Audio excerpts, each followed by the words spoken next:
biblical self-care is really not just a one size fits all. It's really looking at who you are, how God has created you, what limitations do you have, what gifts do you have, what strengths do you have, and how do you steward those things for the glory of God. I'm Rush Witt, and you're listening to Straight to the Heart, a podcast from New Growth Press. Each episode includes thought-provoking conversations with leading Christian writers and thinkers. We hear who they are, what they believe, how they approach their work in ministry, and the moments and people who have changed their lives. In Straight to the Heart, we go beyond the books to connect with the remarkable people behind them. In this episode of Straight to the Heart, my guest is Eliza Huie, Director of Counseling at McLean Bible Church in Vienna, Virginia. She's the author of several books, including I'm Stressed, Raising Emotionally Healthy Kids, the mini-book Teens and Anxiety, and she's the co-author of The Whole Life and The World Rejoices. Eliza and her husband Ken have 3 grown children, 2 daughters-in-law, and a sweet grandson. In our conversation, Eliza's passion shines through, a passion for providing gospel-centered, holistic care and resources to individuals and families. And as the title suggests, I hope this episode helps you avoid burnout for you and your family. This is Straight to the Heart. So what's going on in life and ministry these days? Wow. Yeah, that's a big question. In life, I am probably the most exciting thing that I would love to share is that I am venturing into a new world of becoming a grandmother. So Wow. I know we have 3 children. And our oldest and our youngest are married. The one in the middle is not, but the oldest and youngest are married. And the oldest is going to be having their first child. My son and my daughter-in-law will be having their first child. And so I'm Congratulations. so excited. Yeah, it's been really, really like something I didn't expect to become so interested in babies once again. I mean, when we were having babies, that was like, I was looking at all the baby things, and now I'm doing that again. So it's really fun. When is the baby due? In January of 2024. So I don't know when this is going to be shared, but pretty soon. That's great. That's very exciting. And what's going on in ministry? So yeah, ministry is busy, as probably most people in ministry would say. There's always things that are happening. I serve at McLean Bible Church in the DC metro area, and it's if you know of the church, it's a big church. So there's lots of ministry needs. But my specific area is in counseling. So I'm the director of counseling there. And certainly I would say we are always looking for ways to better care for people. But one of the things that I also get the privilege of doing is having the opportunity to equip people to care. And so we're about to launch one of the classes that we do. It's a very intensive class. It's with the Association of Biblical Counselors, and we take people through a lay counseling class. And so that's about to launch. We'll have a lot of my colleagues joining me for lectures. And so the students always enjoy that. But my joy is just to be able to see people serving in the church in a way where they're gifted and where they feel like they are able to touch people's needs and so forth. And so it's really exciting to see the congregants really take off and learn a lot about themselves and about others as they walk through how to become a lay counselor. So that's pretty exciting as well. So lots going on besides that as well. But those are 2 things that are kind of in the forefront of my mind these days. That is exciting. And I think it's really important because, in churches, as you know, there are so many counseling issues and needs that it's not even possible to have enough church leadership, staff, pastors, et cetera, to handle all of that. And so in a healthy church situation, there have to be the congregation has to be able to care for each other and in these ways. And so I think that's a really important and helpful thing. So I remember when your book with Esther Smith, The Whole Life, came out and was a really helpful resource for Christians, in particular to strike a balance between just the many areas of life and busyness. And I'm curious what gave you an interest in the topic of self-care and, for that matter, counseling, because you're obviously, involved in counseling and counseling training. How did that become a part of your life? Yeah. So, I'll start with the first question, how I became a counselor, how counseling became a part of my life. And it's a story I think that is common to a lot of people. As one who trains counselors, I see this as being a common story. So it's not all that unique, but really my own need for counseling and seeing that it was difficult I couldn't find it in my own church. And that was not anything against my church. In fact, my pastor gave me some great recommendations, but there really wasn't anything in the church.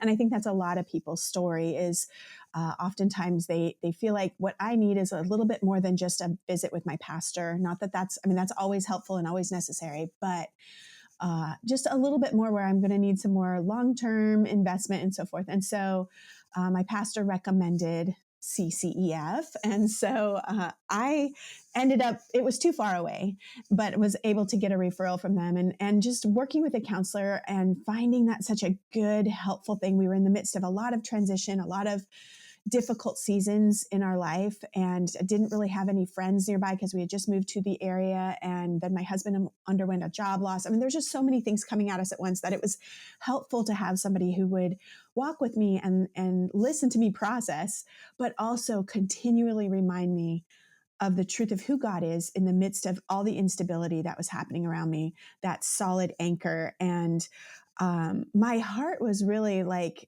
helped by that. And obviously, my other ways I was helped by that, I was able to kind of move into my church in a different way, having processed some of my own struggles. But I realized like that would be so great if the church was equipped. And interestingly enough, the part that maybe is a little different is that my counselor was the one who said, you should really consider getting trained in this. I met with him for a little while and we were pretty much wrapping up. And so he sent me actually to a CCEF conference in Philadelphia at the time. And for those of you who don't know, I'm thinking everybody knows, but the Christian Counseling Educational Foundation. And it was fantastic. And that really was the beginning of my journey in counseling. I went through every class that they had at the time. And that took a long time because my kids were still at home and kind of in the middle school, high school years. So they were a little less needy in the sense of, little kids, but they were busy. And so it took a little while. And then after that, I started serving in a ministry and then very quickly began to actually, with the help of the board, kind of realized might be good to get more formal training. So I went back to school, got a degree in counseling at a seminary in Pennsylvania as well. And that was sort of my entry in. And so I haven't looked back ever since. So that's kind of the counseling side of it. And that is actually where I met Esther. So long story short, I worked there for quite a while, I can't remember. I think it was like 11 years. I worked at this counseling ministry, Life Counseling Center in Maryland, and Esther worked for me. I ended up becoming the director of counseling there, and she worked for me. And I just appreciated her. Her and I were very different. I'm kind of anytime I see an idea or hear an idea, I'm kind of like, yes, let's do it. And she's a little bit more like, let's think about it and let's consider, And so for us to be able to work together is a unique circumstance because she was definitely kind of more slow with being thoughtful about things, and I was a little bit more like, here's an idea and I've got it sketched out and let's start it tomorrow. But I think it really brought a balance to the whole life because she has certain circumstances in her own life that cause her to have some limitations in her health. And, if I wrote the whole life by myself, I think people would be exhausted by reading it. So she brought that balance. And my goodness, I've written quite a bit since then. And that probably was one of the best writing experiences I've ever had, was writing with her. So it was a joy. And the idea just really developed better because she was a part of it as well.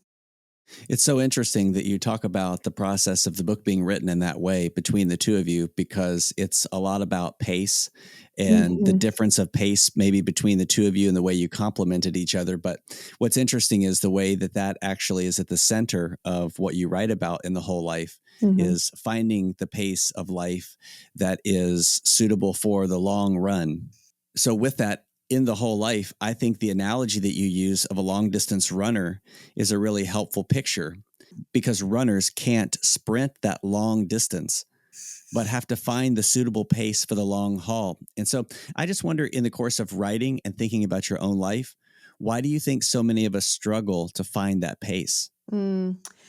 I would say what I have come to experience both in the counseling room and even in my own life is that we live in a world that values productivity, performance. And so if you are doing something or if you are producing something, then there's more value attributed to uh, you, if you will. Though we know that's not true. That's the world we live in. And so it can push us to take on more, to push harder, to run longer, to run faster, to run harder, to carry a whole lot while we're running all of those sprints. And the slower pace is also difficult because it allows room. As you slow down, you naturally create space to actually consider things that when you're running so fast, you don't have time to think about. And that can actually be a way of coping. We can cope by taking on so much that we don't have time to think about what's really important. What are some of the things we're struggling with? What are some of the things we feel deeply about? And so I would say it has a lot to do with the fact that, the world, the culture we live in, but also just, the things that we maybe don't want to really slow down and process and think about. But, that's the reality. The scripture calls us to be still and know that he is God. We are not. And so, yeah, I think it can be a challenge for anyone, really. Even in the going slow, you can have certain challenges as well. And that's what you'll see in the book. Biblical self-care is really not just a one size fits all. It's really looking at who you are, how God has created you, what limitations do you have, what gifts do you have, what strengths do you have, and how do you steward those things for the glory of God. So stewarding them is going to look different in you, Rush, as it would in me. And so we want to be able to see that. And that's like you already alluded to, the fact that, Esther and I wrote this together. Really, it is a much better picture of biblical self-care because of that. And I do think that everybody will find their own challenges, whether it's, going too fast or maybe avoiding certain things as well and just not going at all. I think that you and I have that in common, that I'm like you just described, in the sense that I like to kind of chase after opportunities, or when there's some, opportunity for ministry to kind of go after it. And it can create that kind of really, really kind of heavy pace, and that can be exhilarating, but it can also be kind of detrimental. So I'm curious, in your life, with respect to that, what are some keys specific to you that you found helpful in finding your pace? Sure. If anybody follows me on social media, they'll probably know this is very true. I have to get outside. And so I do a lot of hiking, a lot of just even walking, walking in my neighborhood or walking in the woods. That's where I pray. It's where I can kind of let go and not chase after things so much. And so that's kind of my go-to, like, relaxation hobby or exercise, whatever that is. And it doesn't have to even be anything. It can be a 30-minute walk or hike or something like that.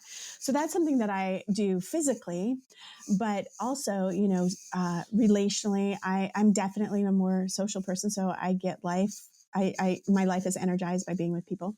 So spending time with family and friends is also something that I have to prioritize, because our schedules get so busy that those things can, all of a sudden you realize, like, my kids are all grown. I haven't seen my grown kids in a while, or haven't talked to this friend. And so trying to be more intentional about that, but also spiritually for me, I practice daily disciplines of just reading the word, prayer, and they can sometimes feel like just a routine, but those routines that are so regular, they create this rhythm that when you think about rhythm, I think about the thing that comes to my mind is a heartbeat. And that's like, that gives you life. Those rhythms actually kind of keep your heart going, your spiritual heart going. And so those are just some things that I try to prioritize. Eliza Huie has co-authored with Esther Smith a book called The Whole Life: 52 Weeks of Biblical Self-Care. In it, they outline a balanced life of stewardship, offering practical strategies for Christians to grow in honoring God and caring for others. Eliza and Esther focus on 6 key areas: faith, health, purpose, community, work, and rest. Each chapter addresses a specific topic and guides readers in thinking biblically about their whole life. Breaking down the misconceptions that self-care is not biblical, the whole life reveals that caring for yourself doesn't mean you're being selfish or lazy. Instead, it's a way of stewarding every part of your life for God's glory and the good of others. This book will reorient you to the core value of resting your heart, your mind, and strength in Christ. You can learn more about the whole life, 52 weeks of biblical self-care by Eliza Huie and Esther Smith when you visit newgrowthpress.com.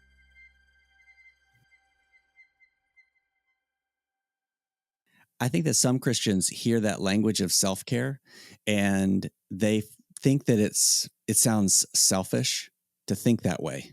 Because there is that sense that we should really be pouring ourselves out.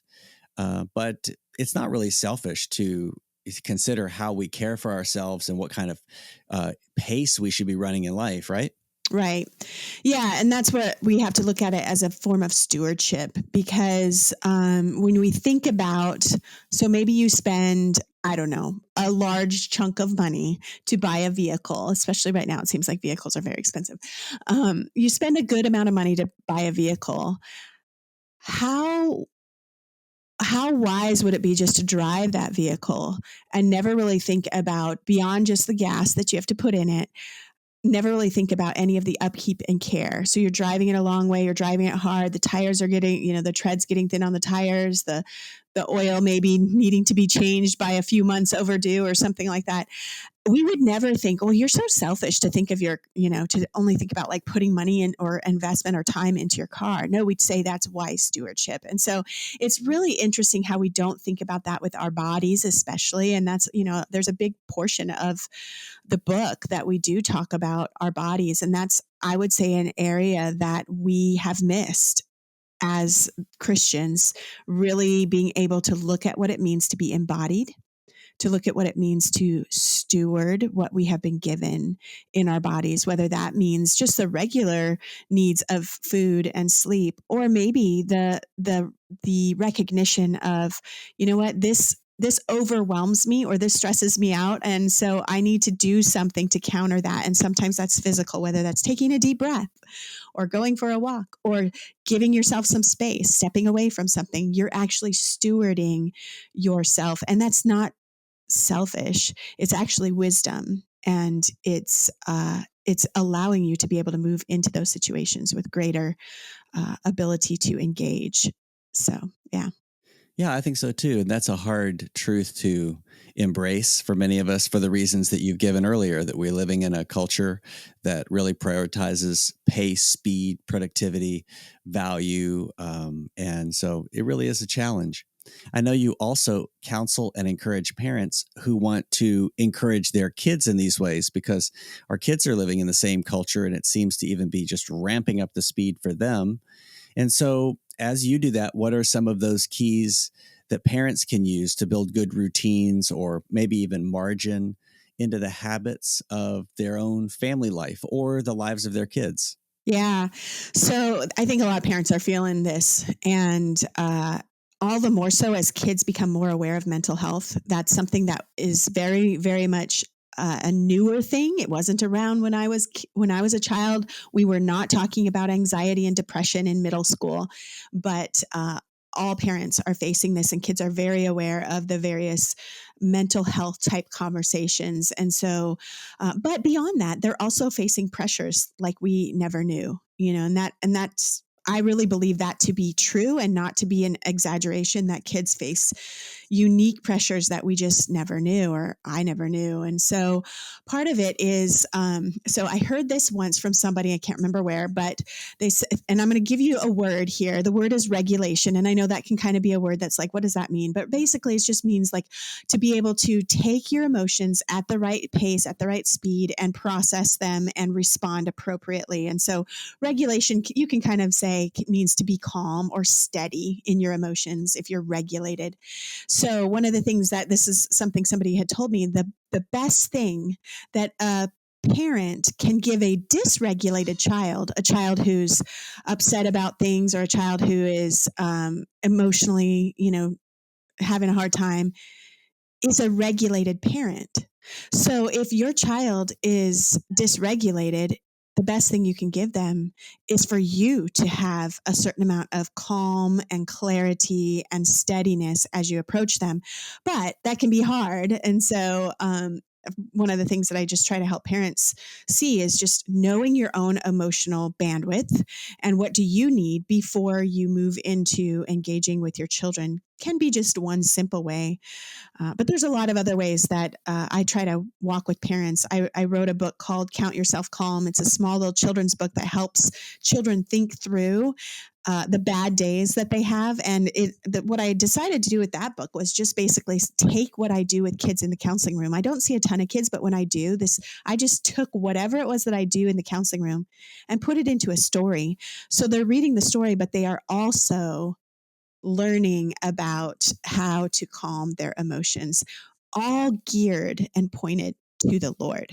So I think that's that's a significant part of helping parents as well. Given the real challenges of pace and everything that we're discussing about our culture and where kids are today, what are some of those big emotional issues or struggles that you see as being most important for parents to pay attention to, help with, bring some balance to? What are those big ones that you're noticing?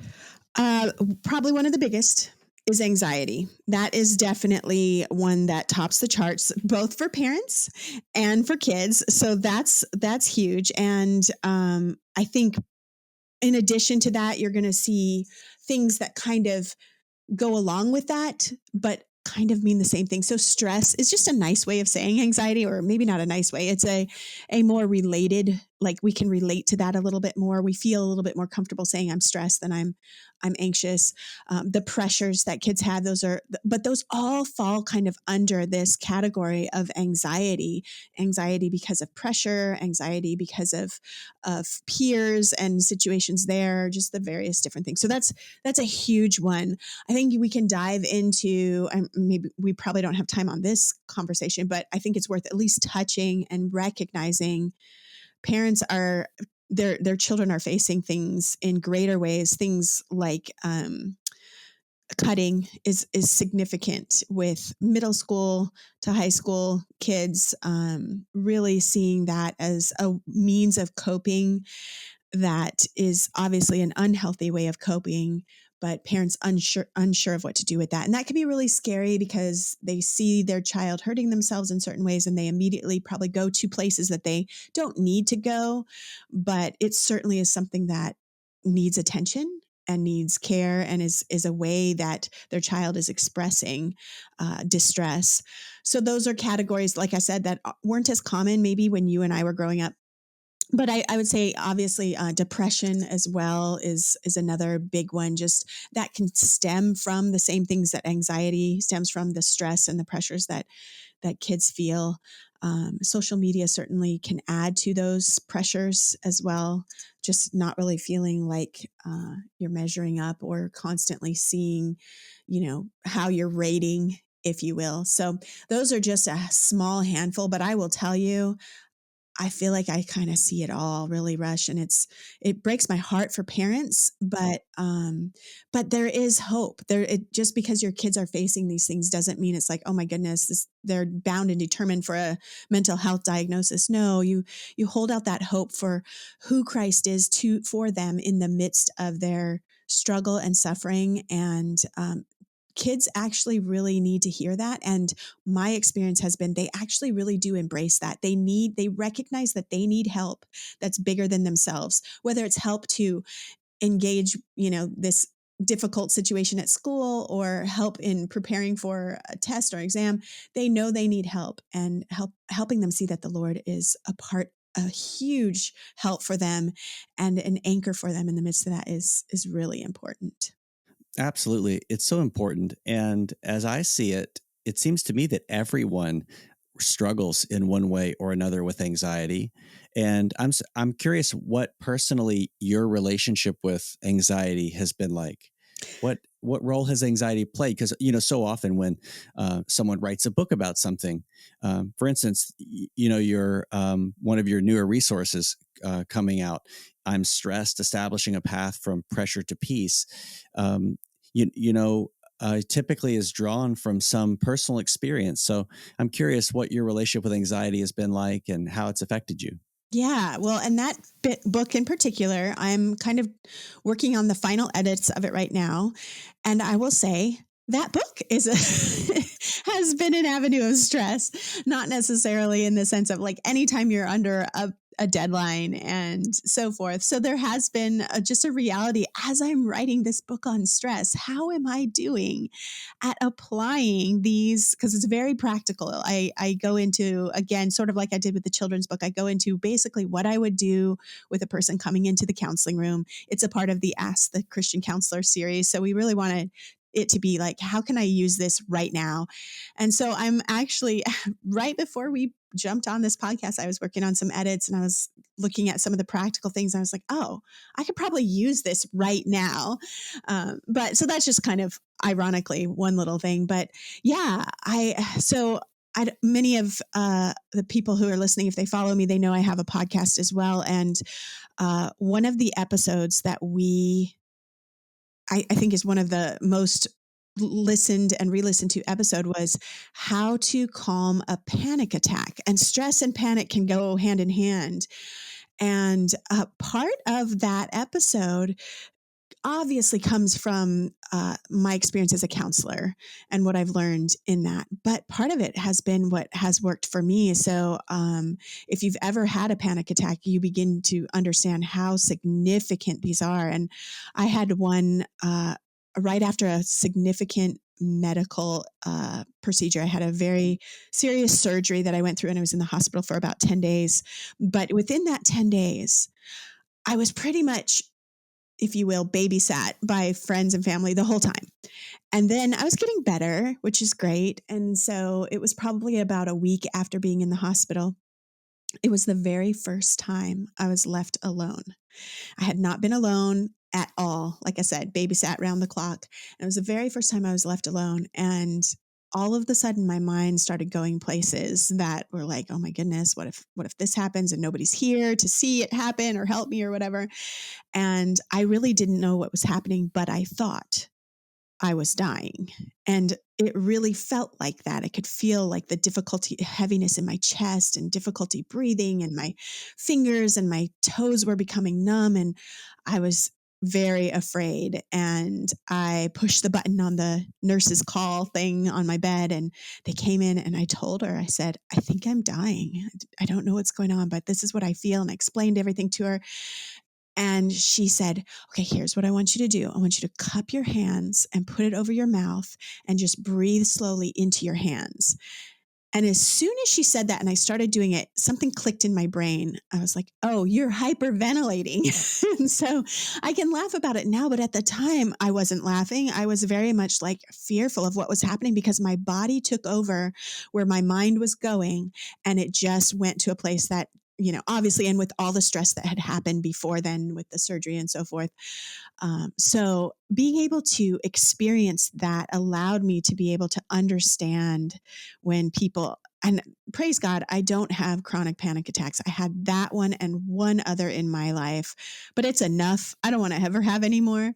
But some people deal with this regularly, or some people have friends or family that they want to care for that deal with this. And just being able to see, like, there are some very simple things that you can do to help with that is part of the motivation. And so whether it's anxiety or panic or just stress, like certainly a lot of that comes out of my own experience that I find myself going, I need these things. So I'm guessing maybe somebody else does too. In the intro of this episode, I told you Eliza was the author of a mini book called Teens and Anxiety. This break is a good time to tell you more. Anxiety is the number one mental health issue facing people today, and teens are not exempt. The causes are many: school pressure, relationship struggles, social media issues, and the results can be debilitating for your teen. If you're noticing concerning behaviors in your teen, such as an increasing discomfort while out in public, nervousness in everyday social interactions, a loss of interest in doing things with friends, a poor appetite, or even growing irritability or outbursts of anger, there are ways you can help. Counselor Eliza Huie gives parents a biblical overview of how to respond to your anxious teen with simple tools to alleviate the immediate effects of anxiety. Helping them become calm is the first step to digging deeper into the root causes of their anxiety. You don't have to be a professional counselor to have a listening ear and empathy for your anxious teen. You're caring for them well by providing a loving relationship where they can share their struggles, know they're not alone, and learn that the Lord is near and will help when we call on Him. You can find this mini book and other resources by Eliza Huie when you visit newgrowthpress.com. Yeah, the experience of a panic attack really puts on display for us the stress or anxiety that we're feeling in those crisis kind of moments. I'm curious, in your kind of daily life, some of those underlying hints that maybe I'm taking on too much of a pace. I need to downshift a little bit. What do you notice in yourself that triggers you to say, or what do you notice in yourself that reminds you that you need to get back to attention on this issue in your life, or maybe stress is rising and you need to take a step back? Yeah, great question. So in myself, if we're just being candid here, for me, probably one of the first things is my sleep. And I'm what I call a fragile sleeper as it is. So sleep can be easily disrupted for me. But this is kind of a silly way to describe this, but it's such a good picture. So my husband and I went on a trip to Montana. Beautiful, beautiful area, but we were up in the mountains and we were seeing all the wildlife, and where every trail says you need to carry bear spray or a pistol or something, like they're serious. You are in their territory. And I tell you what, Rush, every single night I was there, I dreamt about bears.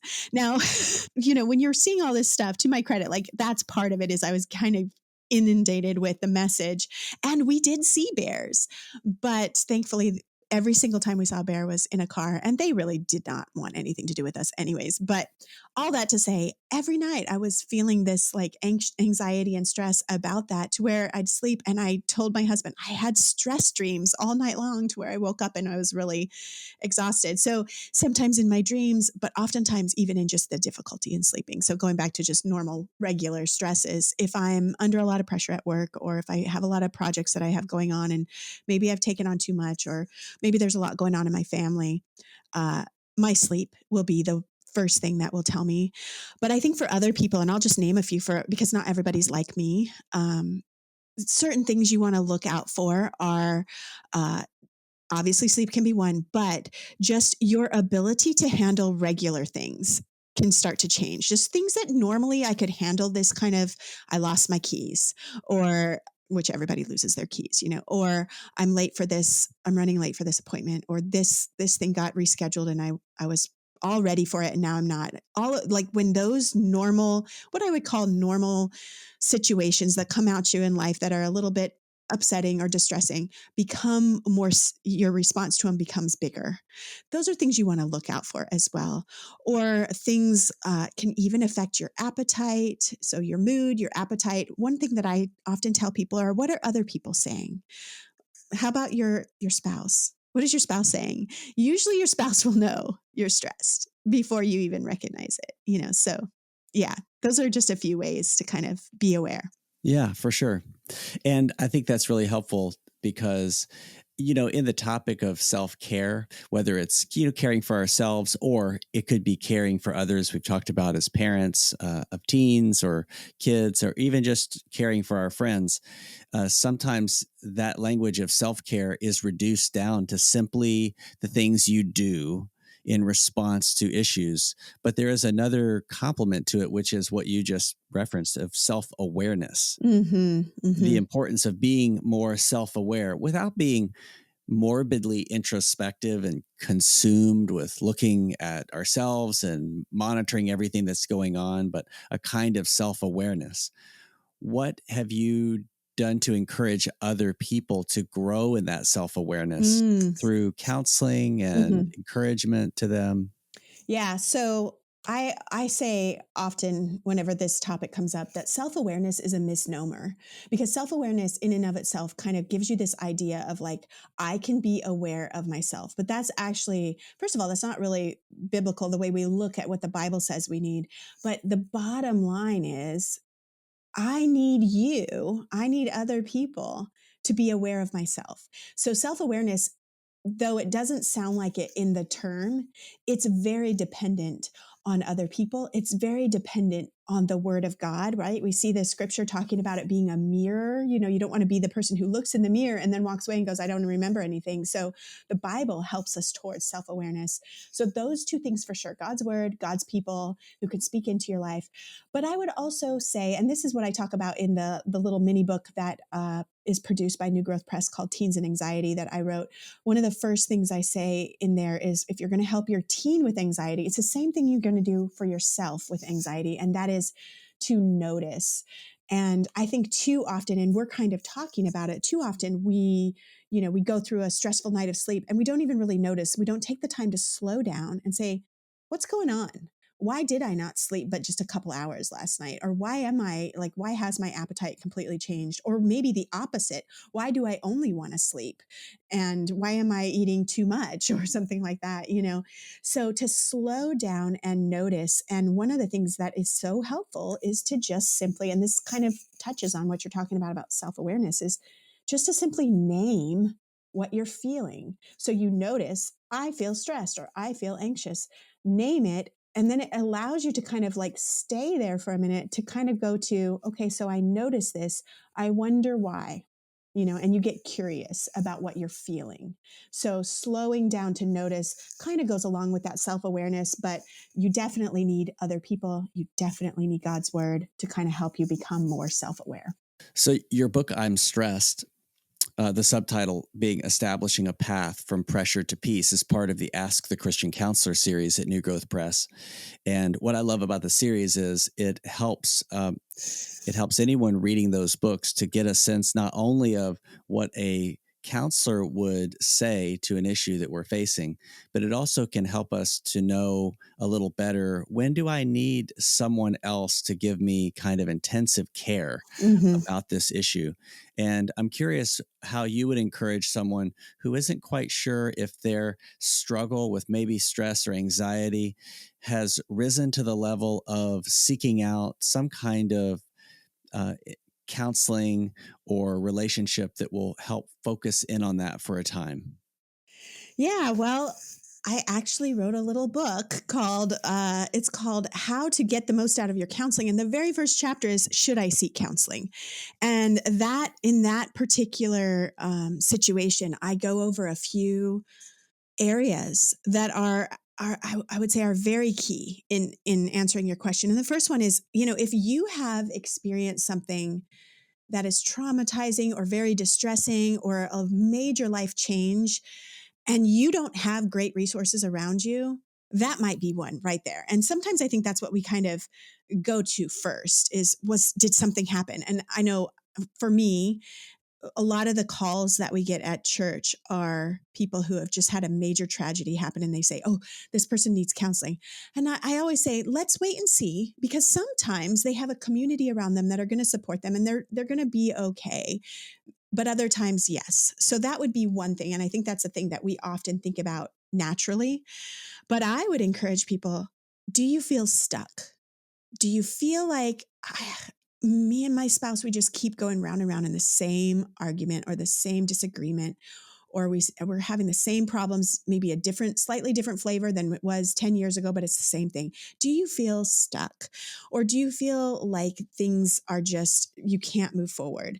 That can be a really good sign that maybe you need counseling.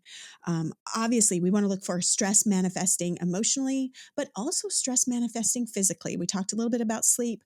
Chronic pain, unexplained medical symptoms that you've gone to the doctor and the doctor's like, you know what, your heart checks out good, or you don't have an ulcer, not sure what the pain is, or, there's a lot of pain in your joints and you don't have a diagnosis, but you really do have the symptom. And so sometimes that can be your body's way of saying, I'm holding too much. I need to process some of this. So, you also want to look at your coping mechanisms. Like, how are you coping? We all cope in various ways. I talked about taking walks, taking hikes. That's me coping, really. But we can have unhealthy coping strategies or mechanisms. And so obviously we even want to think about, withdrawing or isolating, like I mentioned, or even using things like alcohol or things that you find yourself saying, I would never do that, and you're doing it. The internet can be another means of coping. And so just look at your coping mechanisms. Are they healthy? And if not, maybe it's time to talk to somebody. And then I would say, we touched on this as well, but what are your friends and family saying? Are they saying, hey, if somebody says to you, you know what, have you ever talked to a counselor? Don't be offended. Let them, obviously, it depends on their tone and whatnot, but let that be, just receive that as somebody who wants to love you and care for you well. They probably got counseling themselves and found it helpful. And so they're just trying to share. So those are just a few ways to kind of think through, like, how do I know I need to talk to somebody else? Those might be some ways. That's a great encouragement, and it really brings us kind of full circle to where we began in our time together, thinking about the importance of community of care and having others around us and making sure that we're making use of them, whether they're counselors or faithful Christian friends. And it's such an important part of all of the topics that we've discussed today: anxiety and self-care and dealing with the stress and pace of life. So very helpful. Eliza, thank you for taking time to talk with me today. It's been good to catch up and to think through these challenges together. Awesome. It's been great to be on here and just be able to see, I appreciate your personal questions. Those are always, I think, helpful for listeners, but helpful for me to realize, we're all in this process together. So thank you for the opportunity. Thank you for listening to this episode of Straight to the Heart. Would you do me a favor? If you enjoyed this episode, would you rate the podcast? It helps us reach more listeners. It doesn't matter where you listen: Spotify, Apple Podcasts, YouTube, wherever. Rating and liking the podcast helps. And if you'd like to learn more about past seasons of our podcast, you can visit newgrowthpress.com/podcast. Our next episode will appear next week, wherever you get your podcasts.